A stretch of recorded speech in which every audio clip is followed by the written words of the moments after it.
Greetings, cyberspace cadets. It's the IRATE Prostate here, and tackling the hatriarchy one asshole at a time. It's a cool Friday night. We're doing the 12th Creem stream, as it were. And so the one thing that I never do is I always screw up this one thing, and I screwed it up again. So, but I've got Geek Thulu and Red in the house tonight. Introduce yourselves, please. Go ahead, Geek. Oh, Pretty Little Ponies first. My little Thulu, my little Thulu. What's up? Yeah. All right, Geek Thulu and Red, the red and only. And I'm sober. I'm not going to crash the Creem stream this time. Oh, one day we'll all look back on that. Well, actually, we're doing that now, aren't we? Yeah, and then I shared my humiliation with all my friends. Like, hey, you guys want to see what Red screwed up? Yep. God love you. All right, and I want to say Shadley Jordan 250. Hey man, and your Rory. Get your brother in gear over there, and Tiberius Kirk. Greetings. All right, so we've kicked it off. There are a couple of invites out there, so I don't know. I'm going to keep my mouth shut as to who they're to, and then if we get some surprises, we get some surprises. Okay, as long as they're not dirty surprises. No, not that way. No. I'm gonna have to give IRATE Prostate props for actually spelling my name right in the title. Nobody ever does that. Nobody ever gets it right. They always forget that last H. Well, I've been reading Lovecraft since I was like 16 years old, and that's a long time. I'll put it that way. Yeah. What's your favorite Lovecraft? Oh, man. There's one work of art, though. There's one masterpiece, man. In my opinion, you know what I want to say. I mean, of course, there's the Call of Cthulhu. Mm-hmm. Then there's the Whisper in the Darkness. God, I love that one. I mean, overall, like I think to me, what encompasses all of H.P. Lovecraft, though, is pretty much Call of Cthulhu. That's really that's the one that I feel really encapsulates everything that you get from H.P. Lovecraft. Yeah, and I feel that totally. To me, the masterwork, though, that I don't. What I mean by that is that, it's just you can tell he's at a point where he's matured in his ideas and everything is at the mountains of madness. I can read that. I can read that story over and over again. It's just I don't know exactly what it is. I love that weird the way he describes the obtuse angles and ultra dimensional architectural. I'm talking about the geometry of it. That freaked out, fucked up geometry. I just that really appeals to me, and I love Call of Cthulhu. That's the first story that I really fell in love with. And I guess that what I meant to say, I guess this is the story that I'm in love with right now, because I'll rotate. And then there's the short classics like Rats in the Walls. I've even got a copy where he's got the one that's got the cat with the name with the N-word for the name. Yeah, I've actually got a copy. They went back and they scrubbed that for a while in some of the editions that they put out, and they actually took that word out and changed it. I don't know what they changed it to, because I never bought those damn books. Yeah, I think they're putting. Go ahead. Well, I was gonna say with H.P. Lovecraft, once I was reading H.P. Lovecraft, I started reading a lot about H.P. Lovecraft, and then of course I found Robert E. Howard, Yeah, because they were pen pals, and a lot of the dark gods and whatnot were actually more or less kind of created based off of some of the letters that Lovecraft would write to Howard. yeah. Who was the guy that wrote uh, the the the Yellow King Chambers? Um, did you read any of that stuff? No. That's interesting stuff too. That's interesting. You mentioned Howard, because uh, have you read any of the old Ambrose Bierce, any of that stuff?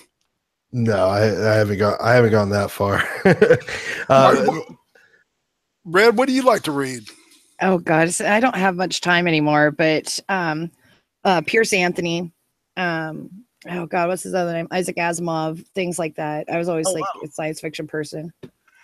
Hardcore robots and shit, Yup. right? Yeah, Asimov. You know, he's the one that got me into limericks. Yeah, he had this book out, the Isaac Asimov's Ultimate Collection of Limericks. And I'm like 11 years old, 10 or 11 years old, right? And I get my mom to check it out from the library, and it is nothing but these filthy limericks, man. And, you know, it was like my mom had no idea, and I never got in trouble for it, but of course it shaped my brain. Yeah. So I've got some news articles pulled up here. Do y'all want to fancy looking at a couple of them? Yeah, I'm gonna have to mute myself for a minute because I gotta check on something over here. But You've got to yeah. meet yourself. Mute myself. Okay, I heard some Yankee pinch. You see, whatever mic you're on right now, that's not your usual mic that I hear you on, is it? Nope. Yeah, that's I can hear the nuances of her Yankee accent now. Yeah, it sucks because it's like every once in a while the Southern drawl will come back and it's a mishmash of accent. It is. I can tell. Well, go do what you need to do, girl. All right. All right. So what's your accent? I try to not have one. Yeah. It was funny. Like I think it was like a week ago. Ichabod Orange or whatever had I guess him and Minty had a bet like whether or not I was Jewish.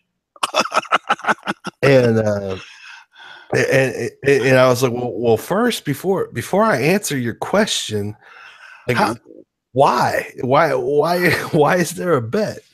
And like I guess Ichabod thought I was a Jew, and then Minty was like, no, it's probably regional, and like New Jersey or New York. And I'm like, well, I lived in New Jersey and New York for a while, but like I don't think that like I have that type of an accent. But I don't think you live there now, though. no, I live in Florida now. But Oh, really? yeah, I don't. I grew up around people that had like, you know, Southern drawls and stuff. I was born in St. Louis.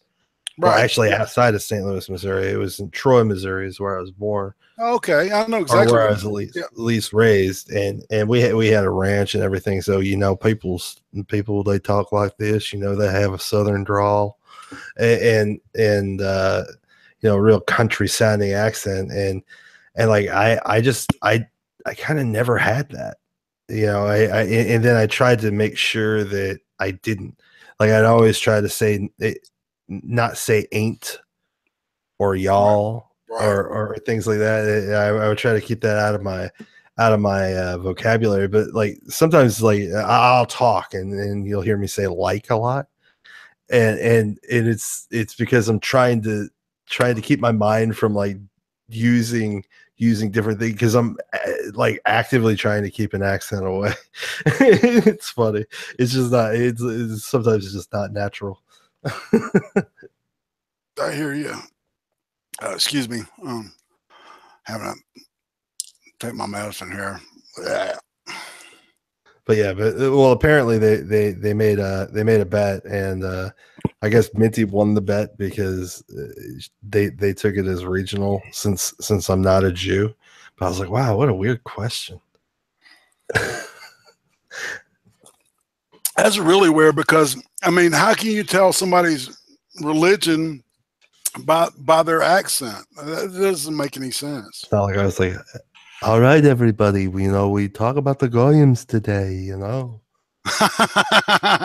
these goyim walking around. Ah, I see. I see. I don't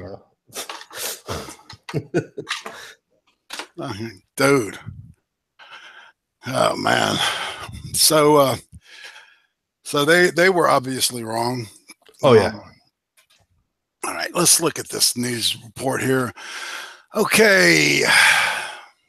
All right, this is based on an article that came out a couple of days ago. Let's see. A case report about the seizure, death of 11-month-old, after exposure to cannabis prompted headlines of the first marijuana overdose death this week. Except that's not exactly what the doctors meant. We are absolutely not saying that marijuana killed that child, Dr. Thomas Nape said. The author, this is the author of the report, is not a doctor, who is the director of Medicaid toxicology at St. Luke's University in Bethlehem, Pennsylvania. He's co-authored a report with Christopher Hoyt, explained that the doctor simply observed this unusual sequence of events, documented it, and alerted the medical community that we're studying a possible relationship between cannabis and the child's cause of death, myocarditis, or inflammation of the heart muscle. Which is, the myocarditis is when the heart swells up like a kind of can get to the size and shape of a football. So that cardiomyopathy, I don't understand that. The observations appeared in the Journal of Medicine. Spokesman for Denver Health wrote in an email that Hoyt would be available for interview late Thursday. Let's see. The report states the child experienced an unstable motel living situation, and that the parents were admitted to drug possession, including cannabis. So the authors urge the parents to be vigilant and keep cannabis out of the reach of the children. In states where cannabis is legalized, it's important that physicians not only counsel parents in preventing exposure to cannabis, but to also consider cannabis toxicity as an unexplained pediatric myocarditis and cardiac deaths as a basis for urine drug screening in this setting. The authors added that at this writing, this was first reported the pediatric death associated with cannabis exposure. The word associated should not be interpreted as indicating that it is a specific cause or effect. You just can't make those kind of statements because that's what happens in lay what happens is lay people say, "Oh my God, did you hear the kid died from marijuana poisoning?" And it gets sensationalized, just like this story did.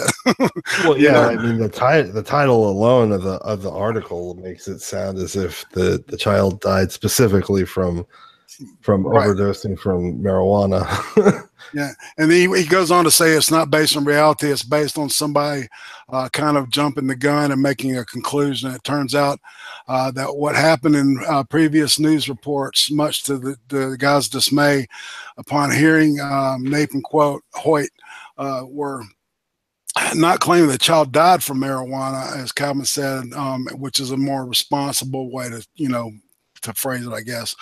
Unambiguously, cannabis can accelerate the heart.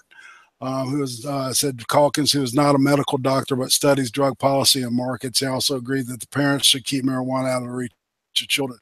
Millions of Americans use marijuana regularly, blah, blah, blah, and has virtually no risk of death at this point. And even in even after further studies, it turns out that the child's death was caused by marijuana overdose. It should be classified as a very unusual event. But said this other guy, and said it would be correct to go from this generalized panic about the lethality of cannabis. It's just not there. This is not an omen of a disaster to come. That seems like somebody wrote that intentionally to get people pissy, and just because, you know, there's that whole big fight about legalizing it and the use of it, and so that article was written that way just to get people to read the headline and just make assumptions and judgments. Well, it's the WAPO, so it's like, you know, it's typical. You know, it's what's the old saying? It's easier to ask forgiveness than it is to ask for permission. Hey, my ex-husband used to say that. Yeah. Oh, really? I guess he found out that was wrong, huh? You can only forgive so many times. Yeah, but, well, you know, that's so much of that is going on in especially in print media nowadays, you know, and I mean, it is, you know, the reason the word fake news is still, you know, hasn't died yet, because, you know, these people are, you know, printing false shit. They know they're printing false shit when they print it, and then 2 days later, you know, back buried where you can't see it, they do their retraction. And 90% retracted is not being reported. Nobody knows about it. Well, I mean, you know, printed news has always been that way, though. It's always been the sensational headline, and then when people come out, or you know, editors or people calling into the paper saying, "Hey, that's bullshit," then they always print their retraction on, like, you know, deep in the paper, you know, like the next day or next week or whatever. I mean, that's always been a thing. It's just we didn't actually have a president that goes, "You're fake news." Like, we just never had that. Right. Maybe we needed that, you know, because it was like you're right. Like, you know, that old saying that started in the 70s, when if it bleeds, it leads, you know. Yeah. Did you see that movie Network? Is that the Facebook movie?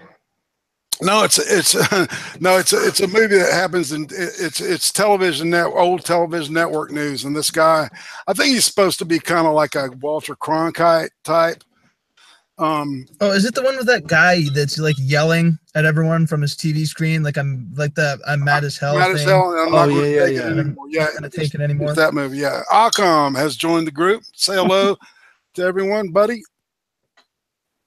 All right. Yeah. How's it going, bros? My name's PewDiePie here, and grace myself on your.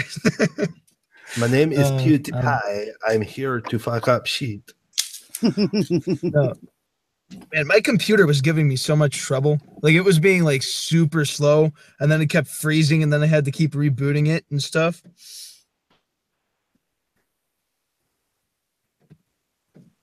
Did you figure out what it was? No, I just randomly got it to start working. Okay.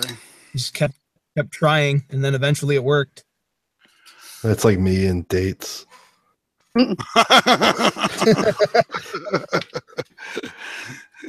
Oh man. Okay. Since we're like so hot on these news, let's go to the wonderful state, speaking of Florida. Oh no, I'm sorry, internet. Hey, it's not you remember, you're a transplant, so you know. Yeah, I claim it now. Do you know where Conewago is? No, I've never heard of that place ever. Okay, Conewago Township in York County, Florida. Okay, a Florida man had to throw his girlfriend's shoe out of his truck window to get her to stop attacking him, according to police arrest report. Stacy Stringfellow, 43, of Sarasota, Florida, was charged with strangulation and harassment, the arrest affidavit says. The incident happened Tuesday, 11:30, at a distribution warehouse on 4800 block of Susquehanna Trail North, according to Northern York County Regional Police. The police were called to the location after a report of a woman who was standing on a loading dock screaming about being assaulted by her boyfriend, police say. The initial report said the woman was wearing one shoe. An officer made contact with the woman, later identified as Stringfellow. She told the police that she and her boyfriend, Nathaniel Hauger, had driven up from Florida that morning. She said, well, they were still in Florida. We came from Florida to Florida.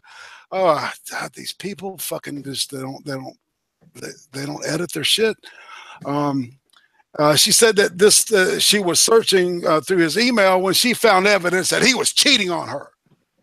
When she confronted him, they began arguing in the warehouse parking lot.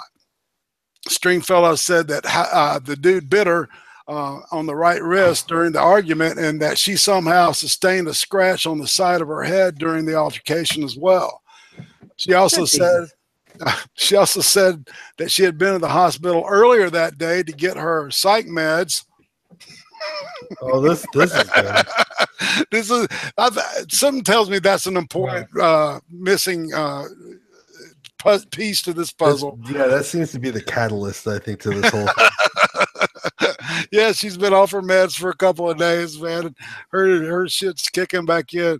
All right, and that the boyfriend left with them in his possession. She said she wanted that medicine back, said the police. And while the police were speaking to her, the dude returned to the scene and remained in his truck. The affidavit states. And when the police talked to him, he had a different version of events. According to him, she became irate when she confronted him about his infidelity. During the confrontation, Huger said that Stringfellow got out of the passenger seat, went behind his seat, wrapped her arm around his neck, and began choking him. Huger said he was unable to breathe, so he moved his mouth up and down her wrist, using his teeth like a saw in an attempt to break her hold. Once he freed himself, he said he threw one of the shoes outside of the truck in an attempt to get her to leave the vehicle.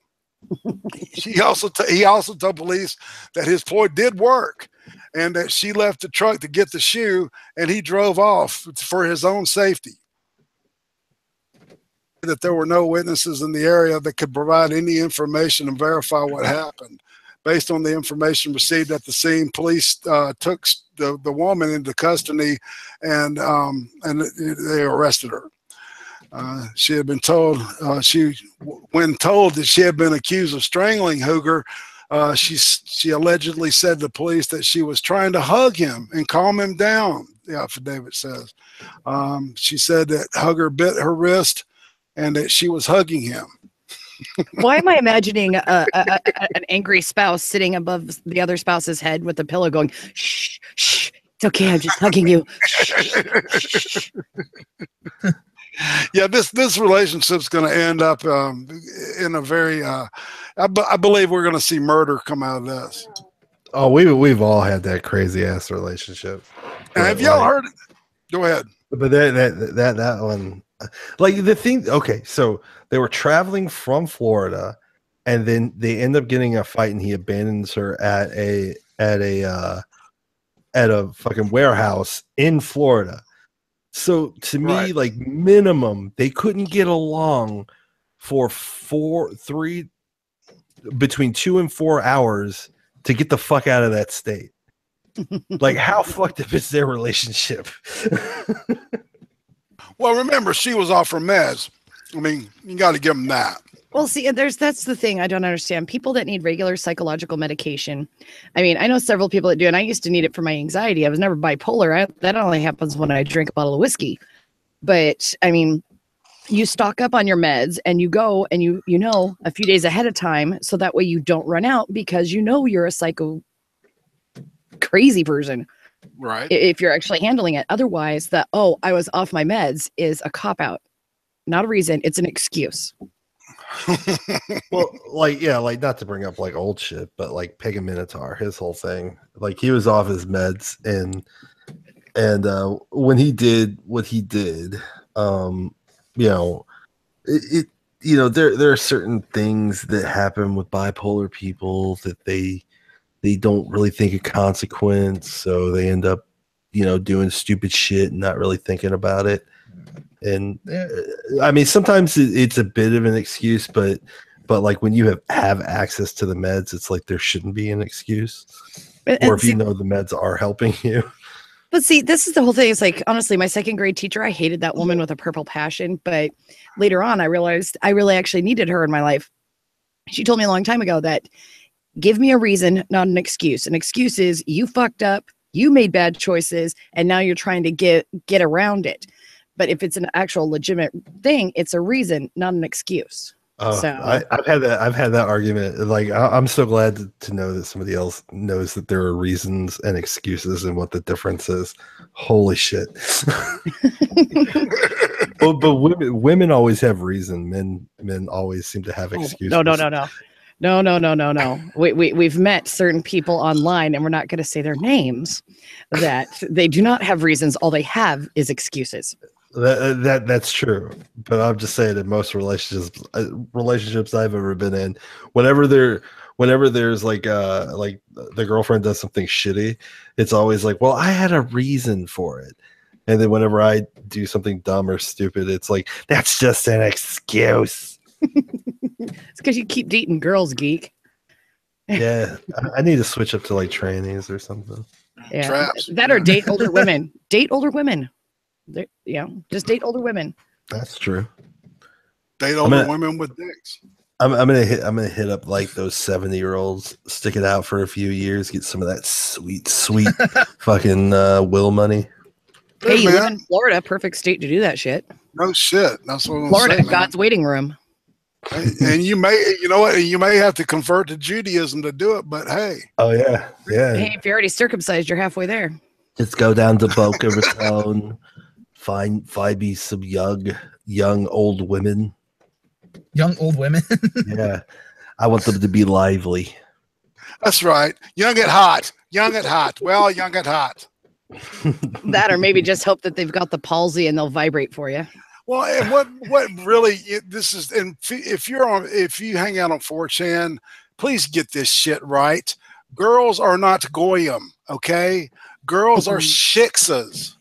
All right, girls are shiksas. Males are goyim. All right, non-Jewish people. All right, I dated a Jewish girl for a couple of days, and it was literally a couple of days. Trust me, and it had nothing to do with her Judaism. But you know, her mom and I, if I knew her mom to this day, I would still talk to her because she was awesome.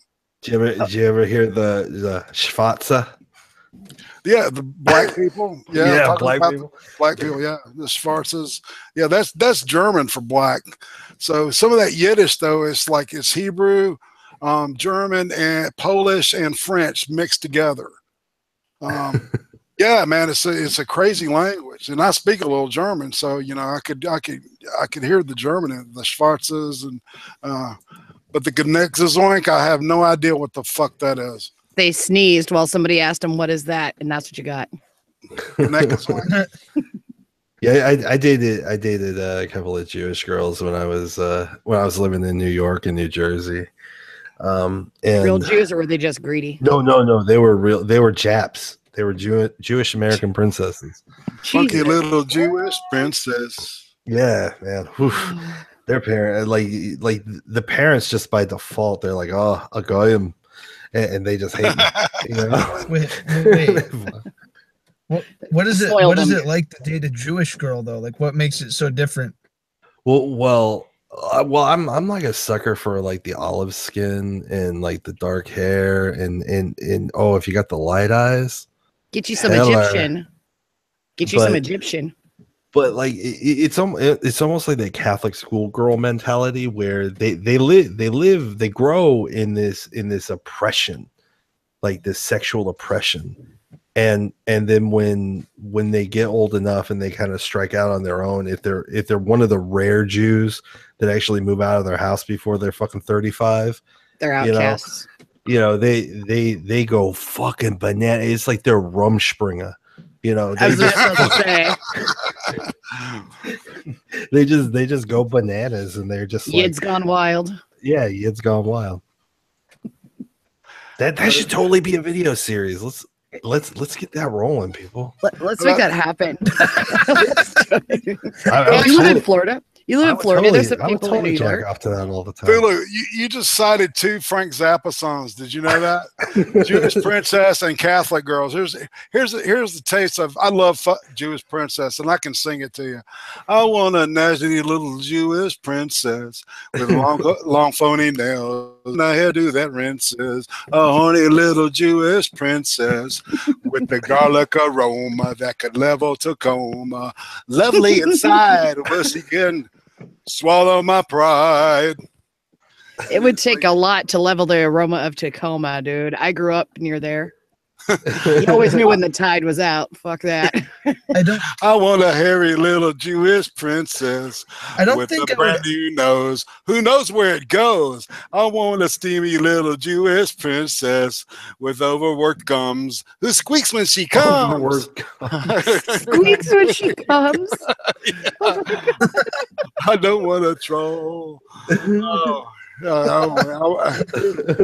You should listen I don't to think I could date a Jew. I don't know. I feel like they'd be too, like, I don't even. Anti-Semite. Occam is anti-Semitic. I'm not anti-Semitic. Whoa. He hates the Jews. No. I never said that. He said he'd never date a Jew. Well, if you're dating a Jew, because of their whole, I don't know, their whole religious way that they are. I don't know. I don't know if I'd like that. I don't think I can deal with that. Here goes Red starting shit again. Well, what's wrong? Well, hold on now, man. So, when did you become an anti-Semite, man? When did you decide that I'm not an anti-Semite. Run this I am motherfucker not off an on anti-Semite. YouTube now. I have to make it clear. Don't throw me under the bus like people did, like PewDiePie and stuff like that, dude. We're not going to throw you under the bus. We're going to drive the bus. I'm not an anti-Semite. He did come in saying he's PewDiePie. Yeah. Oh, good point. Okay. You just said your hero's PewDiePie, man. Oh my God, his hero's PewDiePie, and he's a fucking Nazi. Richard Spencer is his fucking spirit animal. And we've got his face now. Doxed. Yeah. Oh, Doxed yeah, is you an anti-Semite. you doxed yourself. God damn, man, you're fucked. You're not. Time to rebrand, sir. Time to rebrand. I'm not an anti-Semite. I literally said I don't think I could date a Jew. See, anti-Semitic, and next you're going to tell me you don't think you can date a trans person, so now you're transphobic as well. God, this bullshit never ends. Dating a Jew is not so bad. Like you know, with the girl's actually really cool. It's just the parents you got to worry about. Okay, I got to read what Yuri put here in the chat, and he says Occam's razor is a freaking anti-Semitic. Occam's razor plans to bring the Nazis back to eliminate the Jews. It's the final solution all over again. What the heck? I will bring the Fourth Reich, dude. Don't you work at a pizza parlor where they have the ovens and stuff, man? See, I don't work at a pizza parlor. All a metaphor, man. I don't work at a pizza parlor. We're gonna give Occam an aneurysm, and because he hates Jews, there won't be any brain doctors to operate on him. Every time he slides the pizza in the oven, he clicks his heels and throws his fucking hand up in a salute. No, funny story. I've got a wood fireplace, wood stove in my living room, and my border collies sleep next to it. And I swear to God, every time I open the door of it, the oven doors there, because I think of it as an oven because it's got like the brickwork around it and everything, really weird, almost Mexican looking. I was like, holy shit, my dogs must be Jews. They're scared of the oven. Oh, no. God. Oh Lord. I want to note for the record here that the Creem stream is not anti-Semitic, and only Occam and the opinions of our guests do not, and our panel members do not reflect like of irate prostate or anybody else like I don't know, shit-faced Alex Jones or anybody like that. So. Or shit-faced Red when she comes in there and starts singing and talking about the Red Dwarf show to God. You know who has it worse dating Jewish is it, like you know, a guy, a non-Jew man has less of a hard time than with a woman, or like a woman with a man, like that's even worse. Like, because like with the Jewish faith, you're considered Jewish based off of whether or not the mother's Jewish. Right. So like they still have a problem. Like you could be a really well-to-do, well-off kind of guy, or and their parents might accept you. But even if you're a well-off, well-to-do woman and you're dating their son, that mother is gonna fucking hate you. She's never gonna accept you, because like their son is not going to be considered, or their child is not going to be considered a Jew. Yeah, and that's just, you know, and that's a cultural thing, and it's like, you know, if you say that about anybody, if he had said that about white people, that would have been racist, right? But there are all kinds of different you know, of different cultural, you know, people of different cultural backgrounds in this country that are supposed to marry within their religion, or within their you know, social class, or within their cultural class. You know, that I've seen, you see that with people from India and stuff. Oh yeah, I mean they still run arranged marriages in America. Exactly. Yeah, but see, you know, if you're a white person, you said anything nearly like that, they'd label you like Occam, a pure, you know, racist, anti-Semitic Nazi. It's just I'm so sad for you, Occam. I didn't know you felt this way. Okay, guys, please. Like, people are gonna like come across the stream, take some of this stuff out of context, because apparently, you know, on YouTube nowadays, context doesn't matter. They're gonna like take all the stuff you're saying and then just try to absolutely destroy me with it. I guess you read Yuri's comment then. Yeah, no, do you know what? You need to quit reading his comments. That kid is not. Occam's razor is not an anti-Semitic Nazi. He works at a restaurant represented by a yellow star. He is a communist that must get off to work at restaurant for motherland comrades. Zarodinia. I work. Okay. Just so you know, Yuri, he's my little brother. He's like 14, and I work at a restaurant. I work at a Hardee's, right? And Hardee's is red, and Hardee's uniforms are red, and it has like the yellow star on the shoulder because it's represented by like a smiling yellow star. So he always jokes that I work for like a communist fast food restaurant. Your little brother is the best troll ever to a big brother. Yeah, he's fucking amazing. Way to go. He's only 14. He may be Brown Bomber someday. He clocks out of Hardee's and he's like, "Was verdonius, comrades." Yes. Zarodinia, Zajavad. We need to get your little brother on here. We need to set up a kumite on this type of channel from between Occam and his little brother. No. It's family kumite. Until he is at least a few years older, I refuse to be on a stream with him. Hey, I gotta say, for 14, it's pretty good. Occam won't let me on his stream. Mom. Occam, you gotta let your brother participate.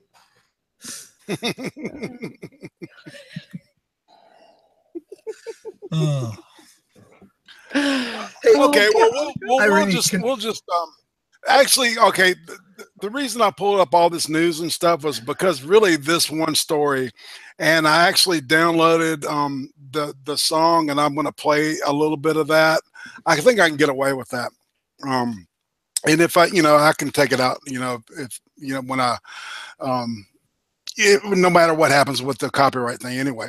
So, this is about a singer that just got sent to the finals on Britain's. It's not Britain. It's the United States. It's America's Got Talent. Okay, she's deaf and she's a singer.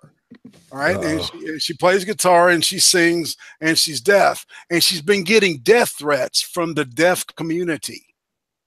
All right. Oh, are those like those crazy fucking people that like when they go like they get the cochlear implants and shit and they fucking lose their mind? Listen to this, okay? Deaf singer Mandy Harvey made headlines around the world after being put straight through to the finals of America's Got Talent. But when she first took the stage, she received death threats from within the deaf community for promoting, quote, hearing activity. Okay. It was 2 months ago that Harvey sang live on primetime NBC television across the United States, barefoot, nervous. She had overcome a series of traumas to get there. I used to get some pretty strongly worded letters and death threats, she reveals, and I got a lot of backlash from certain people in that community because I was promoting what's called oralism, ORALISM. I'm all for that. I mean, I can dig that. It was first encouraged at a conference in 1880, but despite the near ban of singing for almost 140 years ago, sign languages developed across the world, including British Sign Language, which became a part of deaf culture, always written with the capital D. The shortened term oral is now sometimes used to refer to deaf people who are thought to favor the hearing world. You know, in other words, they try to, you know, mainstream, I think it's the word that they use, right? All right, and now I've got a sample of one of the songs of the deaf person singing, okay? I want you all to hear this, okay? Ready?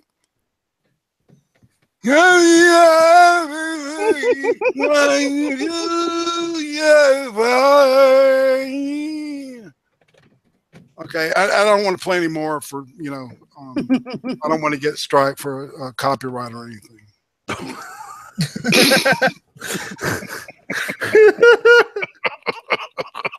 don't know. It kind of sounds like Urori when he's like booting his brain up for the day. And he's biting his pillow.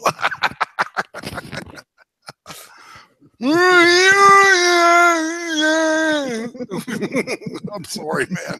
But when I heard this story, this is the first thing that came to my mind. You're so bad. I am horrible. I'm going to hell for this, man. Oh, but it was worth the laugh. Oh, what is the stream saying? Oh, they're chatting it up. We've lost all of them. Oh, not all of them. Okay. Oh, we got Sophie says Occam is Soros' son confirmed.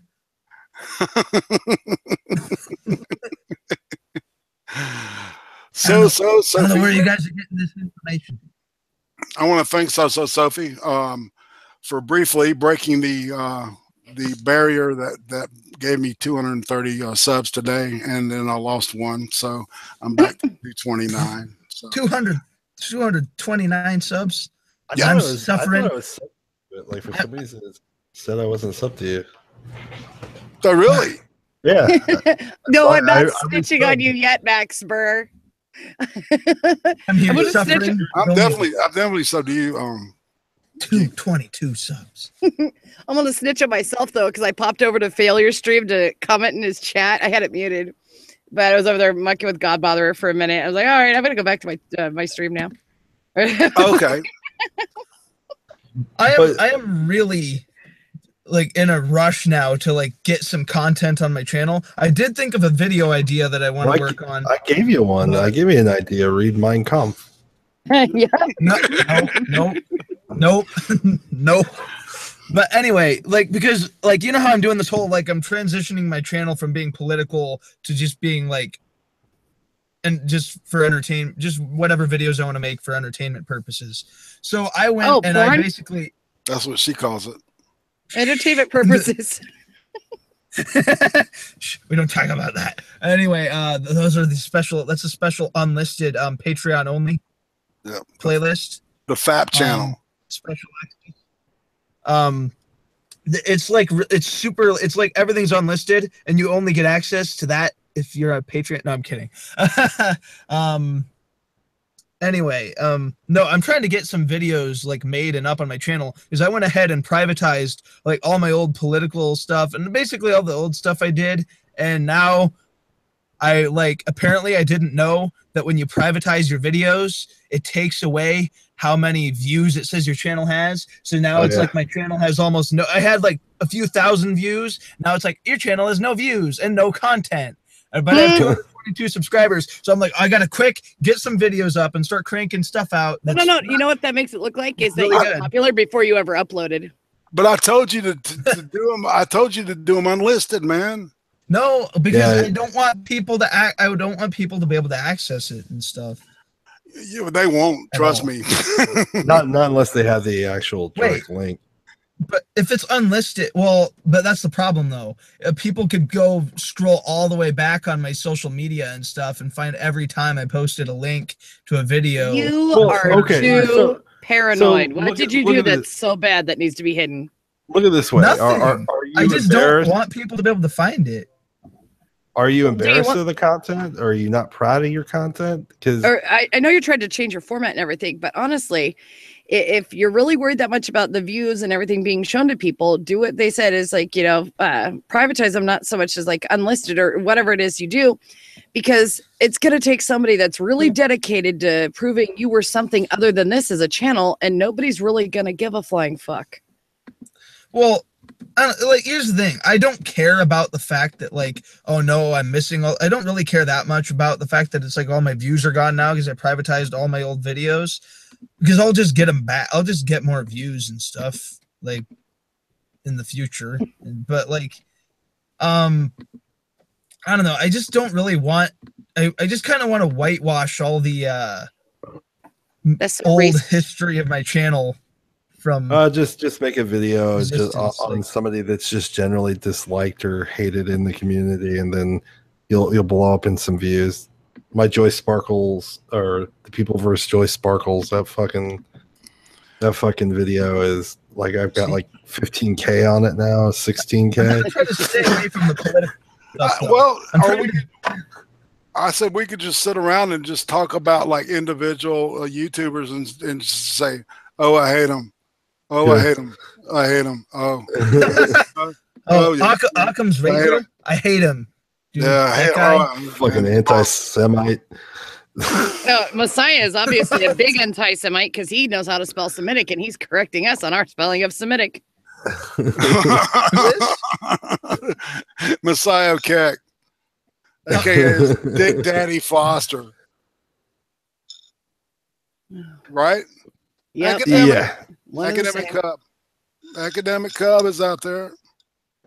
But going back to the whole deaf thing, those people go batshit crazy. Like some of these weird deaf people, my friend Ryan, he's deaf, and he's also gay, and much like Andy Worski has an Asian lover, and I say this because I know he's listening. Faggot. But he pays in rice for his houseboys. But he went and got a cochlear implant. And I used to play MMOs with this guy all the time, and he always just communicated with us through chat. Right. But then he sent me a DM. You bastard. Hey guys. What's up? I just noticed Andy Worski's actually in the chat. I know. I told you. That came as a surprise. I never really had the opportunity to see him this close. So I'm going to take the opportunity to do something really, really worth your while. When you see someone really cool that you've never met before. No, shill. Andy Worski, subscribe to Occam's. Make the best first impression. Just chill away. Just chill. He makes the best anti-Semitic content out there on YouTube. Hardcore. Man. Okay.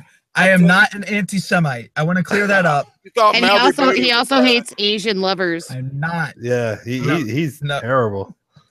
Okay, yeah. Oh wait, hold on a second, because Yuri wants me to read a comment, but I want to know what I get out of it. Yeah, do you know what? Don't pay any attention to you. Andy Worski says he doesn't sub to people who hate Jews. I do not hate Jews, Andy. He hates them with a purple passion. I literally do not know. I do not hate Jews. In fact, actually, I really don't. Like, yourself. Okay, so I guess I get laughs. So I get to read this. Occam's razor realized that his political views showed too much of his fascist, anti-Semitic, communist colors, so he needs to eliminate the evidence. Okay, that is not okay. The reason I'm switching. The best younger brother ever. Well, let's just put it this way. For years, I gave him so much crap about everything that it built up to a point where he's gotten so good at giving, just dealing out absolute shit and trolling that he just absolutely. Sub me, Andy, man. Shit. All right, here. You can sub me too if you want to. We're all begging. All right, go ahead. Go ahead, Occam. But anyway, just so you know, Andy, I'm not an anti-Semite. I never was. But the reason I'm switching to being an entertainment video, I privatized all my old political videos, so it looks like I have nothing on my channel. But I'm going to start putting videos out there that I think I make that are funny. I mean, in my mind, they'll probably be funny. I don't know about other people. I at least hope some people get some entertainment out of them. I think I got a good idea for a good first video. And yeah, it'll be a surprise. You'll see. But it'll be something. I was just telling a heartwarming story about my deaf gay friend. Fapping with one hand and moaning with the other. The fucking Liz reptile starts shilling. Yeah, what do people want to hear about? Deaf gay friends, or how great a subscription to Occam's razor would be to your life? I'm getting screen caps. How it could enrich My you. wife will never believe this shit. Andy Worski was in the chat. Andy Worski was in the chat. She's like, "Fuck, you're full of shit, man." So Andy I'm getting screen caps. What is he? The social commentary PewDiePie? Yeah, that's what it is. Now he's just gotta say niggers or something, and it didn't ruin himself. Oh man. Yeah, you just got IRATE monetized for life. By the way, Geek Thulu. I hope you know that. What? I said by saying that, I hope you realize you got IRATE demonetized for life now. Oh, you Jesus. just edit it later. It's okay. I'm referring to PewDiePie. We're all in love, man. We all love each other. It's a family. It was for edification. It wasn't like That's right. I wasn't saying I hate niggers. I was saying PewDiePie said. Well, now there's an audio clip. People could isolate that audio clip, right? And just like take that clip and be like, yeah. Geek Thulu on the Creem stream. They don't need to just pull up this stream. Hey, read the side chat. Which one? Our side chat. Do not give Max Burr a wrench. That is the worst thing you could do right now. Okay, you know who needs a wrench? Me. So I can deal with your worry, dude. Andy could screenshot a whole bunch of shit that I've said. Oh yeah. Yeah, just a print screen and he's done. He could be done. We'd all be done. When we were streaming on Twitch, man, like how many times did I say that? Andy, I have no idea how I became a wrench on your channel, but I just made you one on mine, so the reach around is complete. Oh my god! I've always the weirdest damn thing, man. I feel like I'm on acid or something. Oh. I need a wrench to like eliminate your Rory, please. Just take him out like an assassin. Don't you live with him? Why don't you just go take him out downstairs, Big Brother style? Make it look like an accident. Yeah, and just remember to film it. Oh shit! Andy got a wrench. Oh shit! Banning time. He said, "Yeah, first target Rory. I like take him and just. I don't even care what you do with him. Just get him out. Just get him out of the stream, please." The Creem stream is the most interactive stream on the interwebs right now. We're even beating AP. We're beating AP at his own game because person for person, everybody in our stream in our chat, okay, they have more access to more people than any other chat stream chat that there is, right? You got that? Yeah.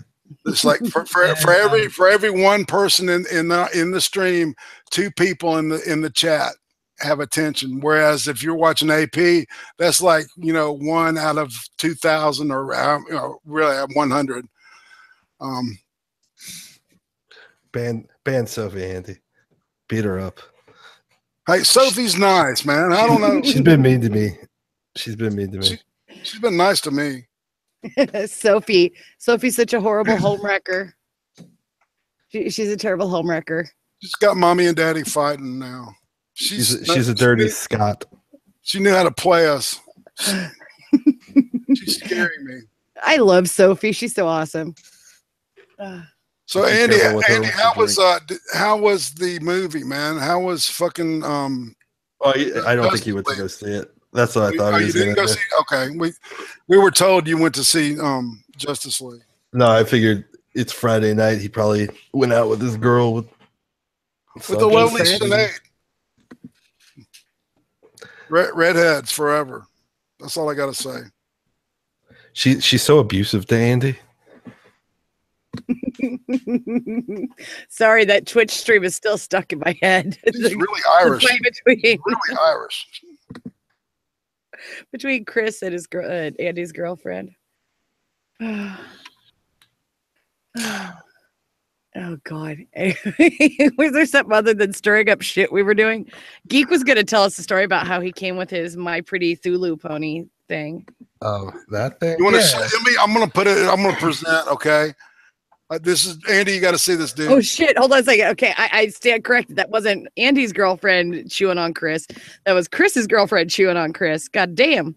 Okay, shit just got more interesting. But it's still amusing to me. Freaking Chris packed a bag, it looked like, and was looking like he was bugging out. Okay, so here's the lovely My Little Geekle. My Little Geekle. my little Geek Thulu Pony. I'm Sparkle Thulu. The Coney. But my my little cutie mark that Max Burr made for me. There's a magnifying glass because I'm really inquisitive, and then there's a book because I'm really smart, and then there's a vape because I like to vape. Do you even vape, brah? My friendship power is that I can blow big thick clouds and protect my friends, and we can ride those clouds to safety. You like it. It's like just grow a dick and smoke a cigarette, man. I mean, if you're gonna smoke. Goddamn, I'm trying to quit. Fuck out of me. Then quit. I'm weak. Only losers quit. I'm weak. I literally quit. I quit overnight. I went in surgery, but that helped. I went in for surgery 3 different times. I still came out smoking. So no, I just came up with a great character personality you can do. You can become Goy Sparkle now, which is like a Nazi combination of Nazi and Joy Sparkles. So you put on the wig. No. Okay. Well, just an idea. Shots fired from Lotus. Jesus, that magnifying glasses so people can see your cock and balls. Oh, dude. Lotus. She's just mad because you don't want to go down under anymore. Come on, mate. Let's go down under. I love when he says that. How long you been here? Oh, she's been stream hopping back and forth for a while. Okay.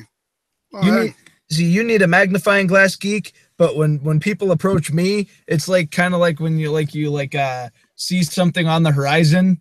Oh, you mean kind of like a tranny? You don't know what it is? No. Okay. You know what? This whole metaphor got messed up somewhere along the line. I'm just going to drop this metaphor. I was going somewhere with this metaphor, but it just got wrecked. I don't... I'm done. A mirage. It's not really there. Why am I so good at setting myself up to just get wrecked all the time? Hey, everybody needs a funny man. Not everybody can be the straight man. That's right. Double entendre implied. Everybody always wants to hear the stories of me fucking a one-legged woman, but nobody wants to hear about my deaf gay friend. Wait, did you actually fuck a one-legged woman? Yeah. Jesus Christ. Okay, wait, dude, you gotta tell us these stories. What? Oh. While you tell this story, I gotta go wake up the Mercolium so he can go to work. Wait. How did you do that? I mean, why? Why? Yeah. Why? She was hot. I mean, like, okay, so I was in the military, and we were at Virginia Beach, and we're all getting drunk, having a good time, and there's these people out partying on the beach, and there was a girl. She was really hot, and I noticed. I was like, oh, she's got a fake leg. I was like, but she's hot and she's like really into me. So one thing led to another, and those beach chairs. Yeah. So we were on one of those, but she was having a hard time, so she just like pulled out that leg, and went to town. She was hot. She apparently she lost her leg from an infection that she got in her leg from like a coral reef that she hit. So I guess like now all of the was she Aussie? No. Oh, it's just American. And blonde hair, blue eyed chick. She was cute. She still had a pretty good looking body, and but she's just missing a leg. So I mean, was it like up at the hip or was it down at the knee? It was like mid thigh. Oh, dude. Yeah. Oh, wow. Yeah, there's some people, there's dudes that have that kink, man, that are really into that stuff, I'm equal opportunity, man. I hear you. Paraphilias are fascinating, man. To find out the stuff that people, get off on, the stupidest, weirdest shit, That doesn't even make any sense, Lotus. I will give you some pepper, Geek Dealer, so when you sneeze, you can grab your little pee-pee. Okay. Speaking of Canada, we'll go with another news if you want to. No, I'm not going to read that one. That's not. It's about a guy that claimed $1 million in tax refunds. And he got 5 years in prison for that in Canada. So evidently their IRS is just as fucked up as ours is. Yeah, if only we had a Canadian expert on this. Now here's something that's gonna. All right, this is the Metro from UK. Okay, a pedophile dwarf is spared jail because he's too short for prison. Okay, a dwarf who incited teenage girls to carry out sex acts on Facebook was spared jail today. Brian Anthony Bowen approached 2 girls on Facebook, sending them obscene messages asking for naked pictures, according to the Daily Post. Judge Reese Rowland said that Bowen, age 26 of Wellspool, was small in stature and emotionally inadequate, saying that he would have a hard time in prison. Bowen, who had no previous convictions, sent a 15-year-old girl messages like saying, "Hey, do you want to F? And I will F you for your birthday present." And when the police searched his laptop, they found that he had previously approached a 13-year-old with a series of messages, including one saying that she was, quote, fit as fuck. I'm just go ahead and say fuck because I forgot I was on my own stream. Judge Rowland handed Bowen, who has learning difficulties and went to special school, a 48-week prison sentence, suspended for 2 years. Basically, he's doing hardcore supervised probation. But, it's like, the whole thing with this week with that Amos Yee character. Yeah, that was a great video, Worski, by the way. That dude is. I really think that I don't know what the fuck's up with him, man. But what did you think about that, Geek Dude? Well, first I wanna say that Academic Cub has the comment of the day. called it says the victim and the accused saw eye to eye, so they reduced the charges. That's great. Oh, man. Amos Yee, okay. I kind of have a different take on him. Like I don't think we should be giving him a whole lot of attention because I think that's what he wants. Exactly. I've heard from a couple other YouTubers already that he's like reached out to talk to them about it. And I'm like, well, why are you wanting to talk to these people? They're clearly not interested in what they're not interested in what you're pursuing. So like, why are you reaching out to all these people? I understand that people would reach out to him and say, hey, I want to talk to you about this, but like him, like actively going out and reaching out to all these people. Like I think he reached out to TJ Kirk as well. Really? And trying to get on the Drunken Peasants to talk about his shit. Right. But I think Amos Yee, he's the kind of guy that likes to be like the extreme YouTuber, like really bombastic in everything that he does and really over the top, and he uses a lot of like theater when he's trying to do his video. He's doing it for shock value. See, I was thinking that maybe he was trying to do some kind of like intellectually airtight kind of argument to where, he's trying to get some kind of philosophical thing. I thought he was trying to get him maybe get into school or something, right? With this, but the argument was so fucking weak, Right. It just the logic didn't add up. And shit-faced Alex Jones, can't stand it. So yeah, he's like, oh shit, fuck that dude is just fucking stupid. I just can't. For God's sake, get me off this fucking thing. All right, Jesus Christ. But with that, before he went to jail and all of this, and when he tried to flee Singapore, he actually did this exact same thing. He made this exact same argument. And then people started calling him out on it, and he was like, "Oh no, it's a thought experiment, and I was just joking around."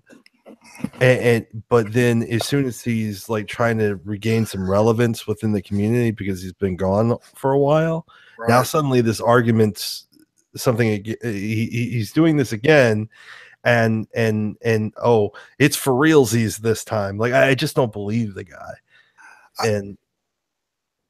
Yeah, Andy, he did say that.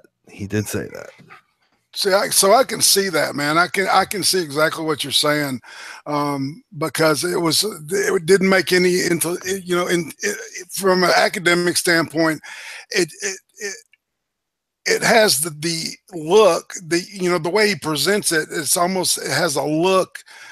You know what I'm saying? It has the veneer of like an intellectual argument, but then when you start like, just like looking at the basis of it, it doesn't make much sense. Just because a kid loves ice cream, should the kid fuck ice cream? I wanted to, I love the idea of being a surgeon when I was a little child. What did that mean? I could go ahead and operate on people? It just doesn't make sense. Yeah, what Andy said. Yeah, that's exactly what he's doing. Because it's getting him attention. He already has Jeff Holiday did a video with him. You did a video on him. Everybody and their mother's doing a video on him. It was such an easy fucking piece, and everybody jumped on that shit. Just like, how jumped on it? So now because it's a pedo admitting pedo stuff. Yeah, well, he's not a pedo. He explicitly says, "I'm not interested in children." He's just he's just trying to basically, I guess, advocate for them. But the thing is like he's already got what he wanted. Like everybody's talking about MSG. That's like everybody knows about MSG now. So now people are gonna go.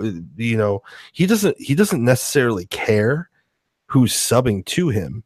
He just wants to get those subs. Is still a sub. Yeah, hate sub's still a sub. So people are going to go and they're going to watch his content, even though they dislike him, just because they're looking for that other gotcha moment. they want to pick it apart. And see, this is the problem though, is he hasn't learned from other flash in the pan fucking YouTubers is yeah, they're going to give all the attention to you right now. But as soon as you lit up on your shtick, and they always lit up on their shtick, is that it's going to fall apart and he won't have the subs and he's going to have to try something new again and again and again and again, rather than just being consistent and good. Yeah. Oh, hey, Nenica. Yeah. He's a lot like Onision, Andy. That's the way I look at him. He's sort of an Onision. He does shocking shit to get people to react to it.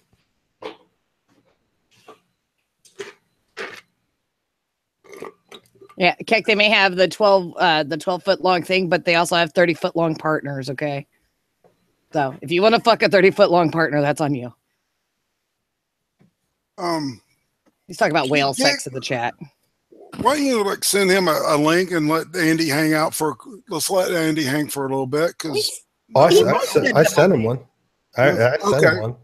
As I told him to get his rice loving ass in here.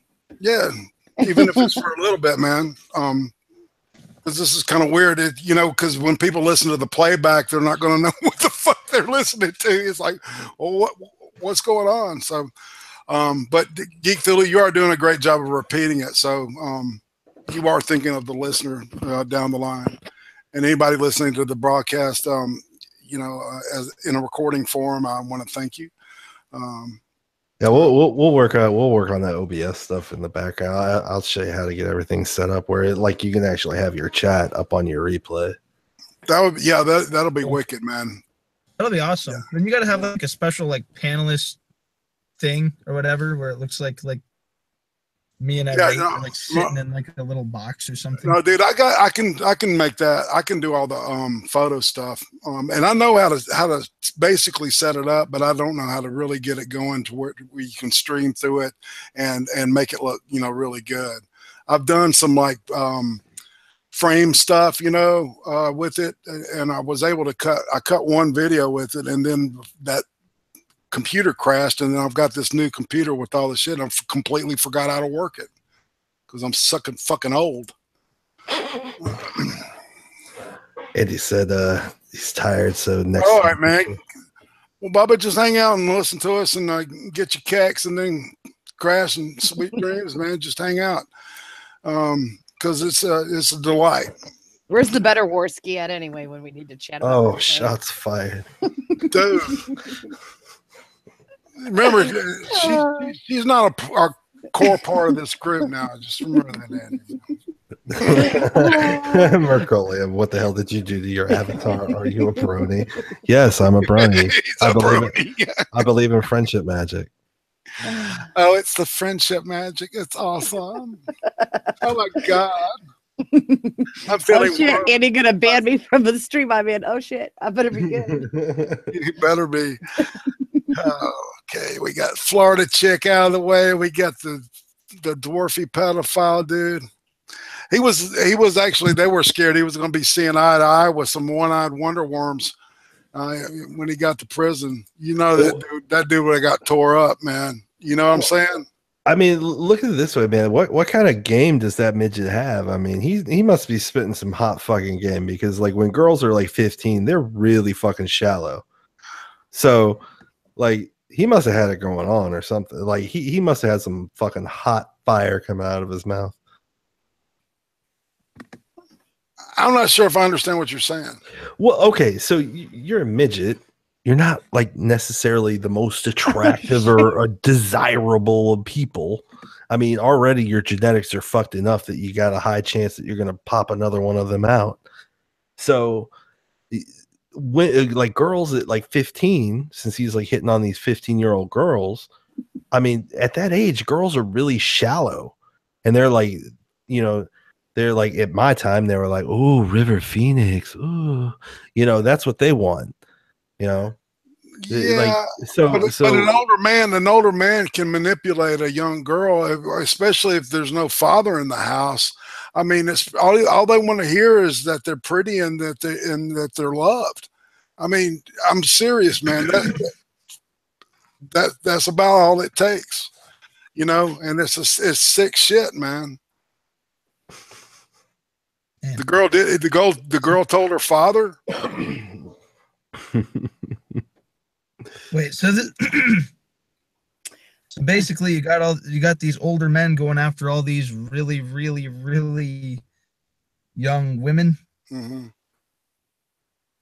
It's sad, man. It's you know, because it's just like the whole deal what Yi was talking about. Children are so easy to manipulate, man, and groom and stuff, and that's why that whole queer kid stuff and all that bothers the fuck out of me, man. Because when you talk to a kid about consent, you're not trying to educate them about anything but you know, the next step. Don't you talk about queer kid stuff. That's a good show. God damn it, Elkie Polly, get back in the fucking closet. Put you away for a reason. They're doing good work. Well, they don't have that girl's not in my dimension, if you know what I'm saying. That woman is completely messed up. But you know, it was like an argument that I made in a video I did. Is like, well, would you teach why would you teach, like, this is like teaching a child how to make a martini. Why would you do that? So you don't have to get off the couch? Well, of course, right. So the kid will make you a martini. That's right. So why teach a kid about consent? So the kid will consent. You know, metaphorically. That was the whole argument I was making, man. It just it doesn't add up, you know. I mean, like, for me, like, depending, like, usually around, you know, 15, like, I think the manipulation that you can get off of like younger children, like psychologically younger children are a lot easier to groom and manipulate, whereas you know, people that are in their adolescence, you know, they're not as easy to manipulate or push to, because they've got a different mindset. See, I think it's the same thing as if they're not so much 15. In love with screwing with children, is that they love the idea that they cannot control others, their age group or anything like that. So maybe it's not necessarily that they're in love with the child's form or anything like that. It's the control, the domination, exactly, the complete control of another self, or the dependency that person has on them. You know, like, right. It's an illusion of power. Yeah, because I had. Is it just me, or do you never see a hot pedo? Nope. Well, I mean, that's not true. I don't know. No, well, you know, I mean, some of those California. Yeah, I see some of those women teachers. Yeah. I mean, yeah, but that's that's not completely different. And you know, every time I say that, I need to stop myself, because it isn't different, is it? No, really. It's not I different. think of but we were hoping for that when we were younger. No shit. But see, it's like that whole like middle school, junior high type thing. It's just like, okay, that's still wrong, but they're not nearly as easily to manipulate and control as the pre-K, the toddlers, those young kids. And the ones that end up molesting them, look, it's crazy. You know, they will never be a parent in their own time, really, for the most part. But unfortunately, some of them somehow become parents. I don't know how the hell they do it, but for the most part, you look at them like, that girl pregnant somehow as a trick. A lot of like 15, 16-year-olds, like they have this idea that they want to be adults. So it's almost like right. The offender and the victim, they kind of have this self delusion that they go through, because you have the older person, you and me against the world kind of thing. Well, it's more of, this person needs me. You know, because normally a lot of people that end up going through abuse, it's either because they've had a really shitty childhood, they were abused before, they have abandonment issues, so they haven't been able to develop those like adult-like relationship skills. So they identify more with younger people, so they end up becoming more attracted to those people, and then also they're more stable in their own personal life, meaning like, you know, they have a job, they have a place, so they feel like this person sort of needs them, so that there is that power dynamic there. And then you have like the younger person that's just like, oh, I want to be an adult. I want to be treated like a mature person, even though they're not.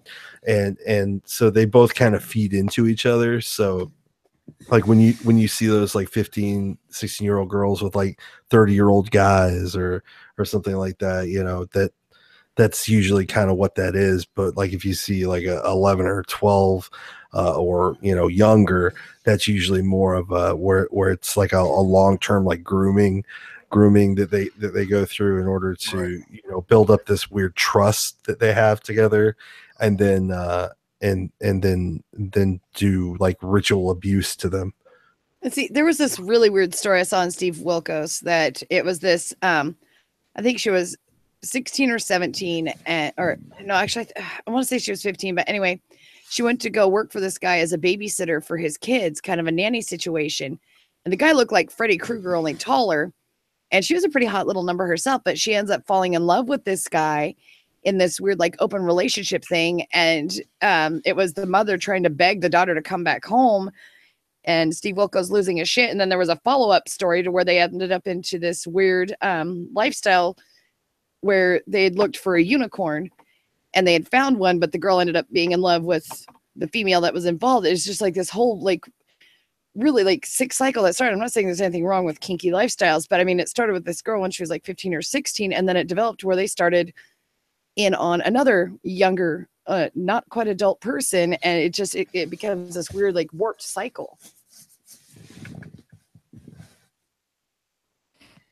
Right. What do you think, Akam? What's your take on all this stuff, man?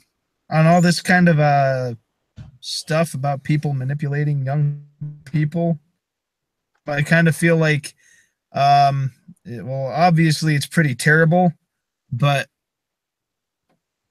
like what you were saying about how easy it is to manipulate like a 15-year-old or something, I don't feel as easy to manipulate a 15-year-old as it would be to manipulate a little kid. No, I said that. Yeah, totally agreed. Yeah, and if you misrepresent yourself in an avatar too, that has something to do with it too. I'm sure.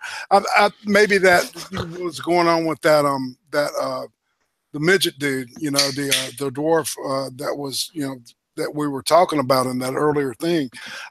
You know, he could have used a different picture, just a picture of his head, you know, or, you know, head and shoulders.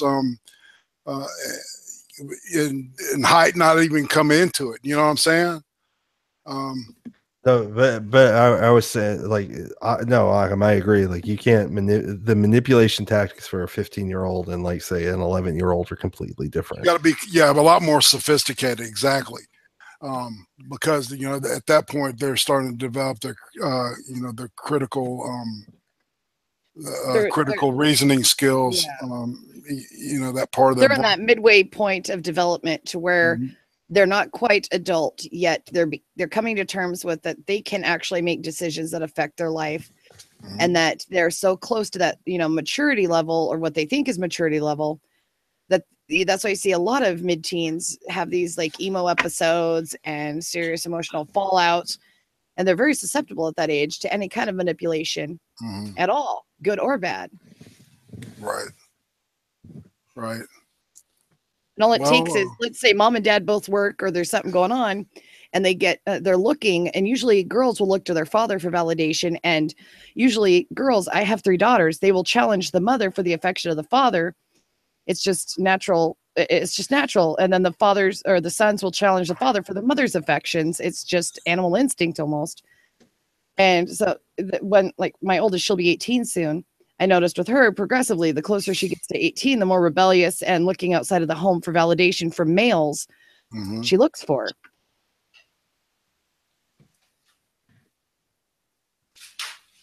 And here's where I say something creepy to get myself in trouble.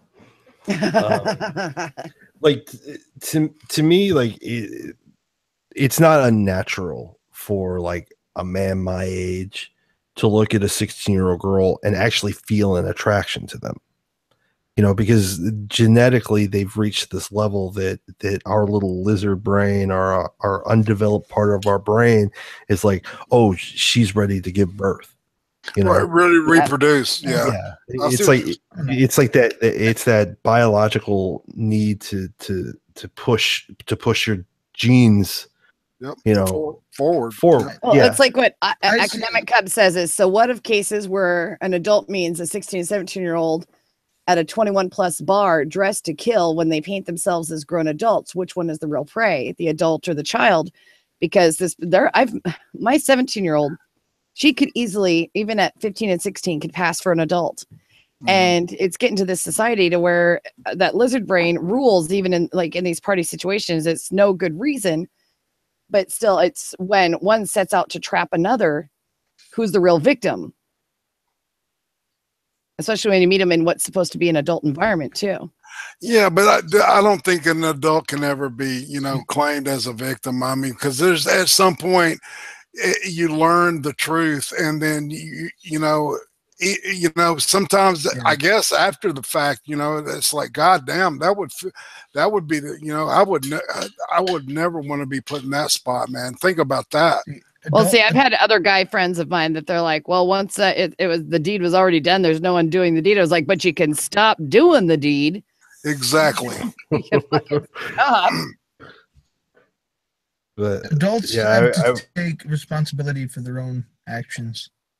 And then parents of these uncouth teenagers need to take responsibility for their children. Is that there's a reason these kids are this way.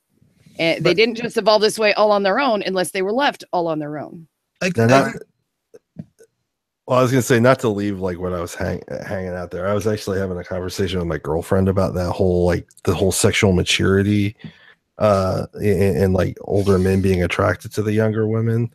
If we look back 150 years ago, there were 14.